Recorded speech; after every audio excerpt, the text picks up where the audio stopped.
Welcome to the Bioneers, Revolution from the Heart of Nature. We went to Sri Lanka. We got in the water and the boat took off, and we're just sitting there and we heard some clicks. And what they were doing with those clicks is they were taking pictures of our bodies so they can see that we have big brains, that we have lungs, that we are not something that's ordinarily out in the middle of the ocean that they would eat. And so that's what triggers them to want to hang out. And I believe that triggers them to want to communicate with us. It's all alive. It's all connected. It's all intelligent. It's all relatives. We stand at the threshold of a historic opportunity in the human experiment to reimagine how to live on Earth in ways that honor the web of life, each other, and future generations. It's a revolution from the heart of nature and the human heart. In this series, The Bioneers, Revolution from the Heart of Nature, we celebrate social and scientific innovators with breakthrough solutions for restoring people and planet, creating a future environment of hope.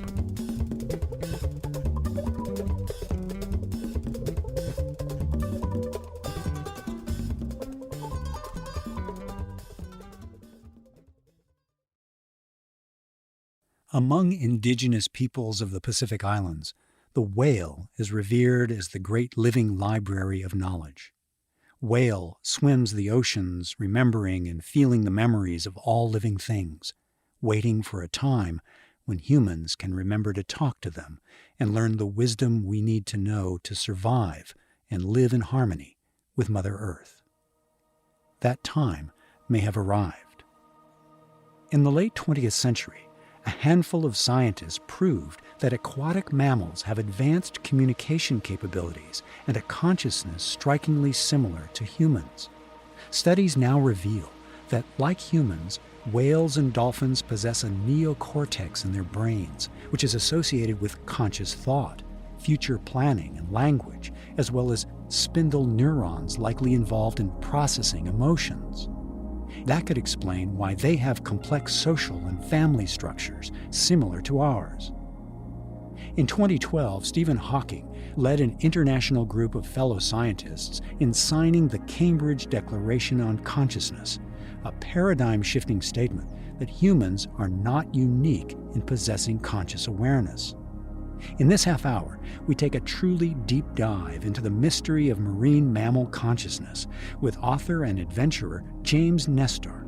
It's the astonishing tale of how a small band of freedivers, pushing the limits of human endurance, is finding that saving the whales may become the story of the whales saving us.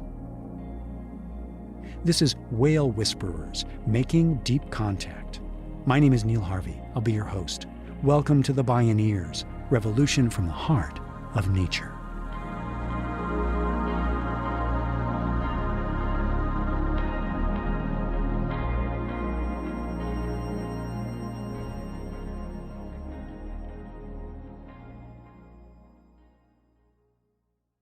What is it like to do field research with the largest predators on the planet? The clicking you hear is not coming from a boat. It's not coming from a camera. That's what it sounds like to be in the water with sperm whales. It's so loud, your body vibrates and starts heating up after about 30 seconds. This is a calf. This is what it sounds like to be clicked by a sperm whale calf. James Nestor is a journalist and author of the book Deep, Freediving, Renegade Science and What the Ocean Tells Us About Ourselves. He's also an active member of the Darewin Project, a bold research technology organization dedicated to understanding cetacean click communication. It appears that these animals are communicating with clicks, and we're just starting to understand what those may be. And the key to understanding the click communication between these animals is to first understand their echolocation. Now, dolphins and whales view the world through clicks, through a form of sonar. What they do is they send out a very loud signal, and they wait for the echo of that signal to come back. And they collect all of that beneath their jaws, and they process that to see with sound better than you and I can see with our eyes. A dolphin can tell the difference between a ping pong ball and a golf ball from 300 feet away by clicking with sounds. And a sperm whale can see a human from a mile away. These are the loudest animal sounds on the planet, sperm whale clicks are.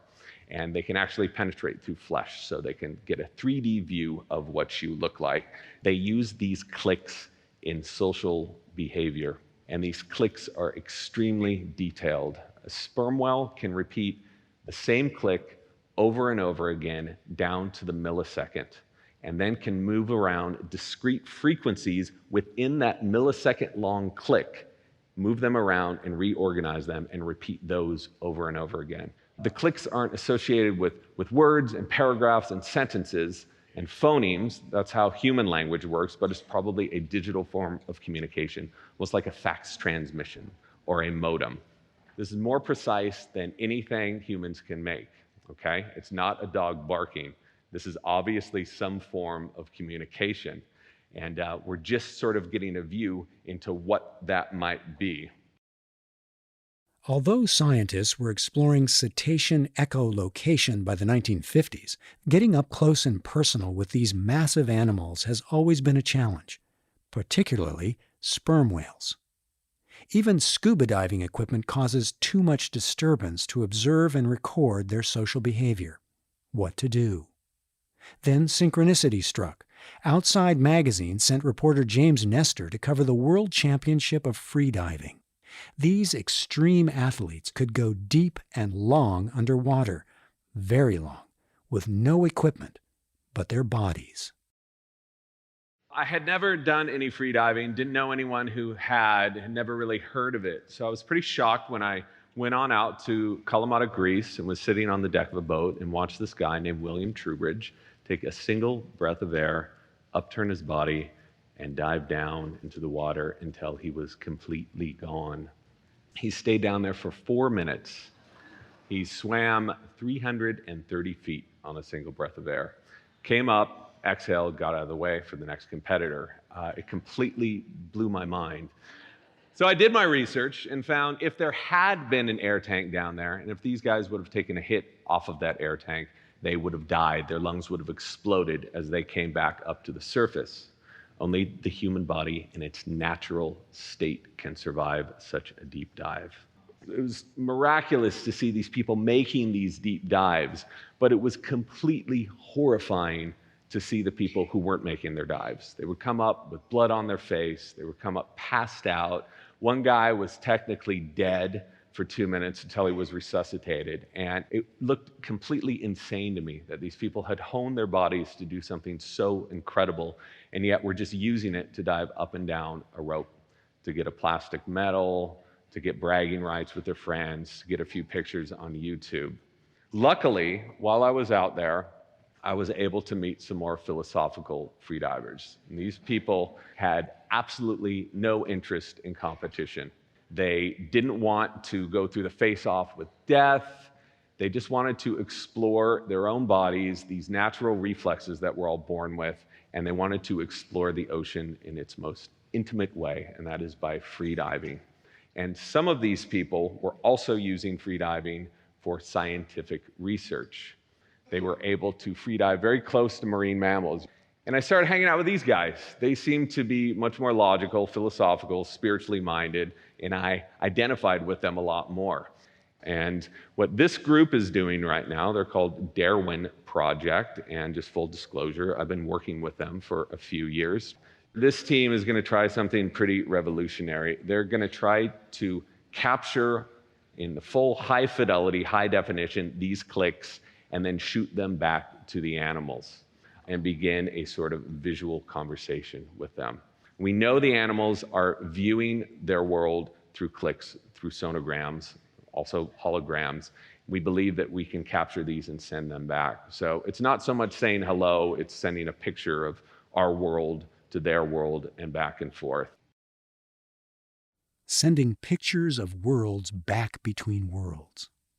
From the Indian Ocean and Scandinavia to both Pacific coasts, That's part of what motivates these divers, who spend most of their year in rickety boats miles out to sea, waiting and waiting to make contact with sperm whales. Nestor did his best to remain an objective journalist and observe the divers from the deck of the boat. But the magic takes place underwater, and the team insisted that the journalist free dive with them.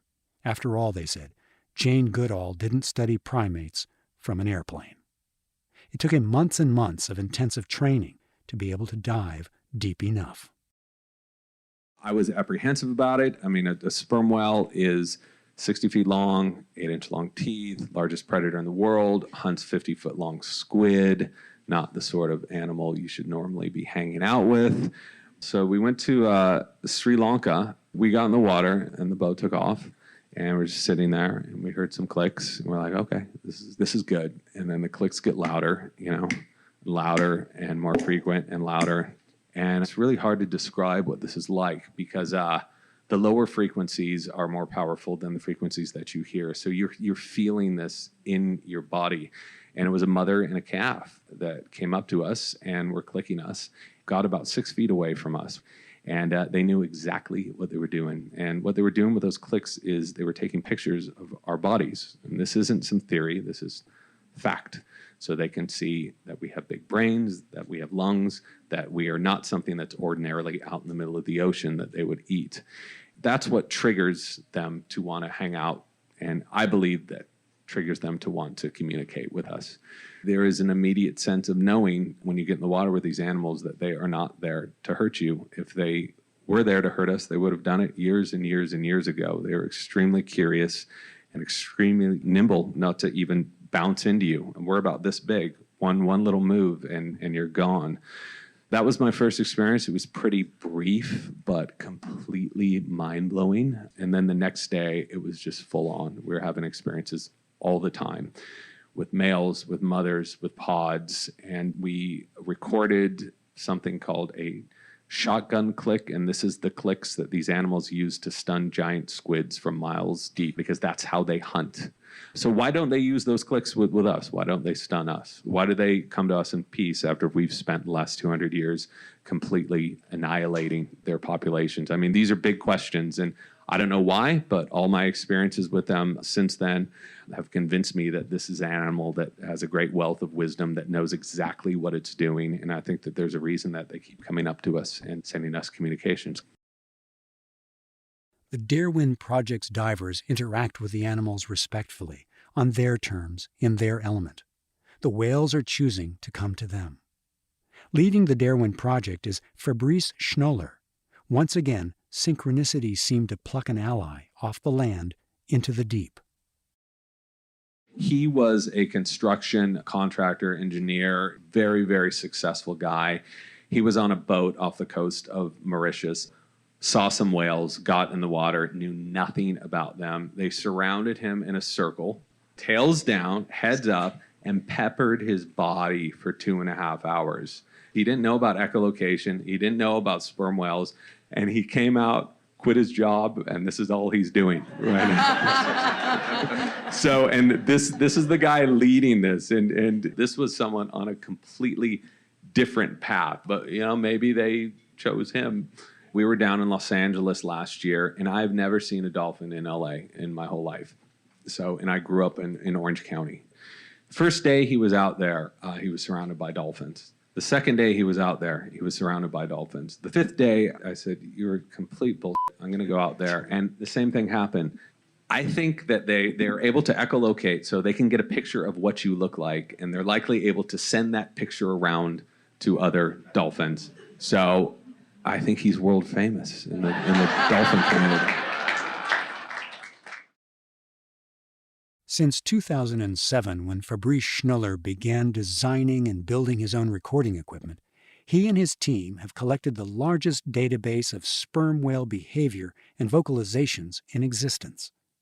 Schnoller learned that dolphins have first and last names, and they exchange them with one another. They also introduce themselves when they meet freedivers. Aided by his custom recording equipment, Schnoller decided to try an experiment. Dolphin whistle, it's a sine wave, so it's a very smooth wave, and he corrupted it. So it was very angular, very harsh signal.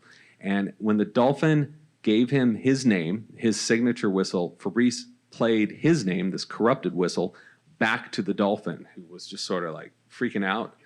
The dolphin understood it, took it around. Fabrice was in the water a month later, and all the dolphins came up to him and were repeating his name, that corrupted whistle. And that corrupted whistle has never been recorded before. Like no one has ever recorded a whistle anything close to that. That's what turned him on to dedicating his life to this stuff. Schnuller became fascinated by communications among sperm whales. When they talk amongst themselves, they have various dialects depending on where they live in the ocean. They can communicate over hundreds, perhaps thousands of miles. Some researchers suspect that when sperm whales go very deep, where sound travels even further, they could be communicating with each other around the world. The question is, what are they saying? Thanks to the Darwin Project and a small group of other citizen scientists, we may yet know, if that is, we start really listening. More from James Nestor when we return. This is Whale Whisperers, Making Deep Contact. I'm Neil Harvey. You're listening to the Bioneers, Revolution from the Heart of Nature.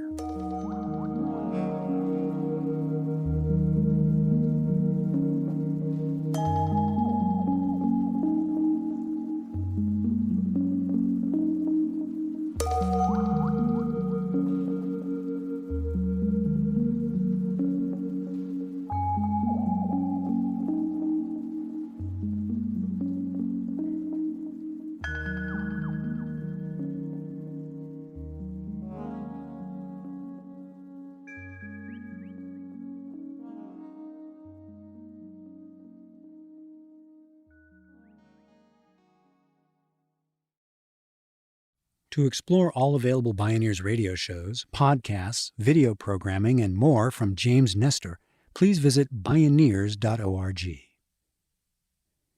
In any functional and healthy relationship, one of the most important behaviors is to honor old agreements that have endured over time, like marriage vows or a national constitution.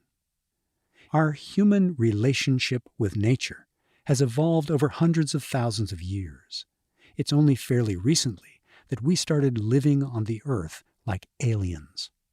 Like aliens, we've done all we can to separate ourselves from nature and try to override its laws and limits. The solutions we've come up with are solutions aliens would invent. Clearly, they're not working. What would a new science of nature look like if it involved a process of restoring relationships? What if we started by asking nature, who are we? What did we used to do? What did you rely on us to do? And what if we asked other species and ecosystems and paid attention to the answers we received? James Nestor's mind-bending dive into cetacean communication is revealing some very old agreements.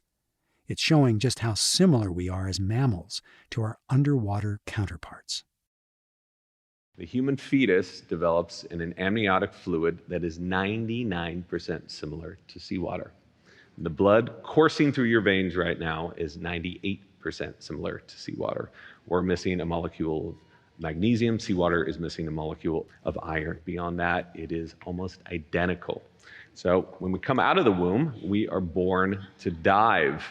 You place an infant in water, she will most likely reflexively duck her head below for about 45 seconds at a time, open her eyes, and start breaststroking. We only lose this ability once we learn how to walk. Ancient cultures knew all about freediving for tens of thousands of years. People were freediving for pearls, for sponges, and for food. This was a part of their culture. And there were reports in the 1600s and 1700s of some divers in Japan and in the Persian Gulf that were able to dive for 15 minutes at a time, which of course is impossible, right? Well, the current record breath hold right now is about 12 and a half minutes. So we're just almost have reached those impossible claims. We all have these abilities to dive very deep. They're called the mammalian dive reflexes, and we're born with them. They have just found a way to hone them very well.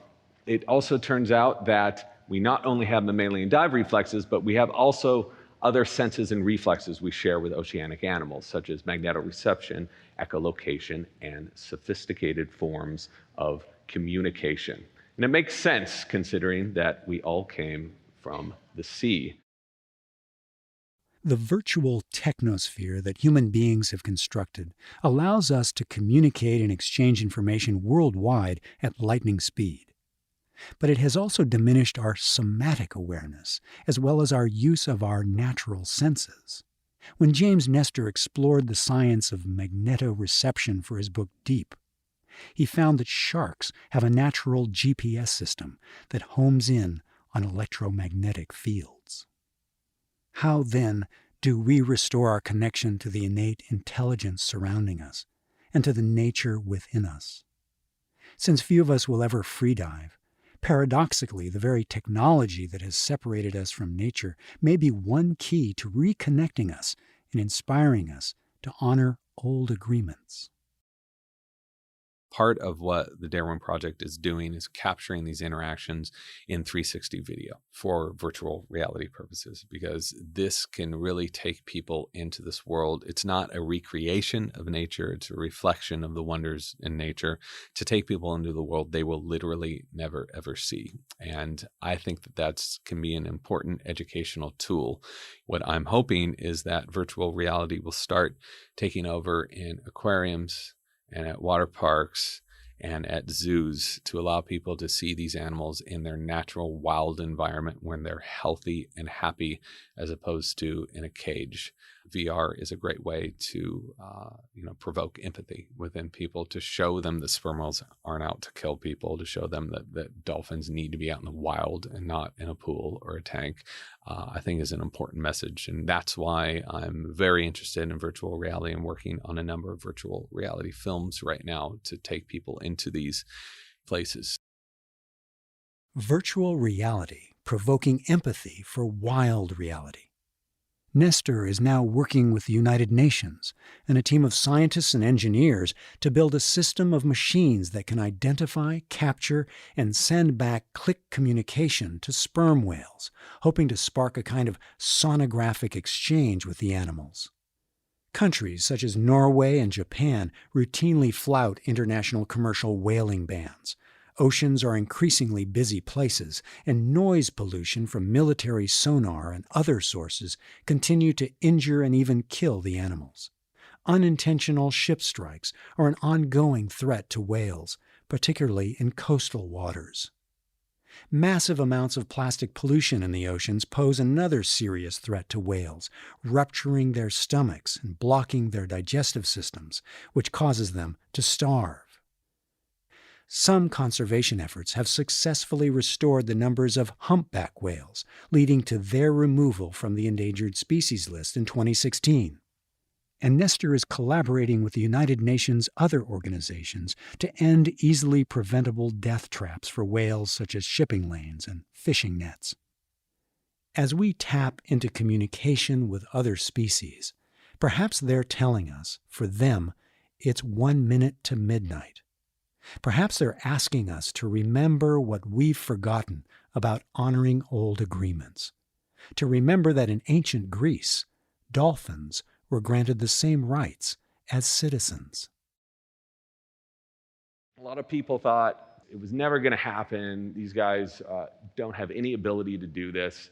It just seemed like a sort of new age dream, but it's happening now. And these guys are the only people who are going to really...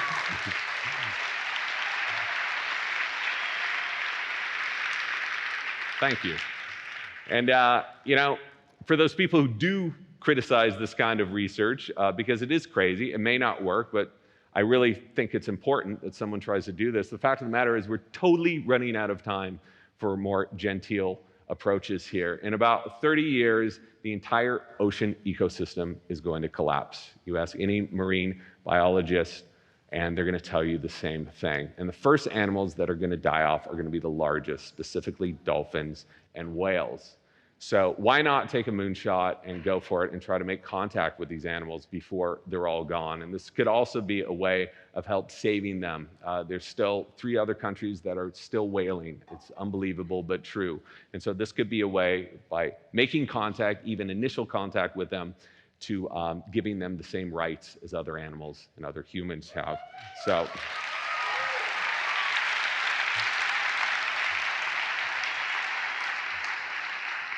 So again, we know these animals are talking to each other. We just don't know what they're saying. In the next decade, just consider this, the US is going to be spending $100 million looking for signs of non-human intelligent life in the universe. But there is already non-human intelligent life in the universe. It's here on our planet. It's in our seas.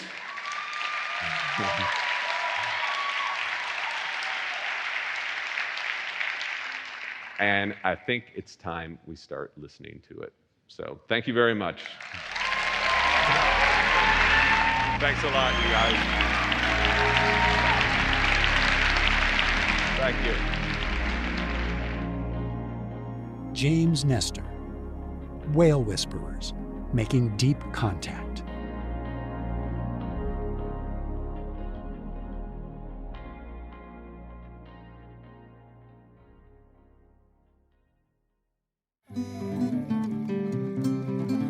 You can see and hear more from James Nestor and explore more Bioneers radio programs, podcasts, and videos online at Bioneers.org. For information on attending the National Bioneers Conference and Bioneers events in your area, please visit Bioneers.org or call 1-877-BIONEER. The Bioneers, Revolution from the Heart of Nature is a production of Bioneers and Collective Heritage Institute. Executive producer, Kenny Ausubel. Written by Kenny Ausubel. Senior producer and station relations, Stephanie Welch. Host and consulting producer, Neil Harvey. Program engineer, Emily Harris. Production assistants, Tina Rubio and Melanie Choi. Interview recording engineer, Emily Harris. Our theme music is co-written by the Baka Forest people of Cameroon and Baka Beyond from the album East to West.